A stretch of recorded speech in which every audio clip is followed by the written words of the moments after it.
චීනය, ඇමරිකා එක්සත් ජනපදය, ඉන්දියාව, යුරෝපා සංගමය, රුසියාව, ජපානය. මෙන්න මේ 6 එකතු වුණාට පස්සේ සමස්ත ලෝක වායුගෝලයෙන් නිකුත් කරන කාබන් ඩයොක්සයිඩ් සමස්තයෙන් 70%ක් ඒගොල්ලෝ තමයි කරන්නේ. ඉතුරු රටවල් 100 ගානම ඉතුරු 130. අපේ වගේ රටවල් ගත්තොත් එහෙනම් අපි ඉතින් කාබන් ඩයොක්සයිඩ් ටිකක් වායුගෝලයට එකතු කරන්නේ තරින්ද මේ හුස්ම ගන්න ප්‍රාශ්වාසයට එකතු වෙන ටික තමයි.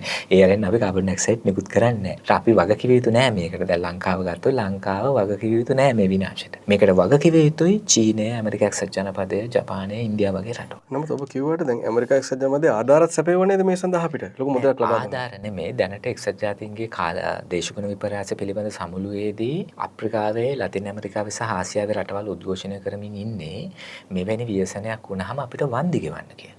ආධාර ඩොලර් මිලියන් 100ක් 200ක් දීලා හරියන්නේ නැහැ. ඩොලර් බිලියන් 6ක් නම් අපේ අලාභය දැන් මේ කියනවනේ තක්සේරෝ ඩොලර් බිලියන් 6ක් වගේ.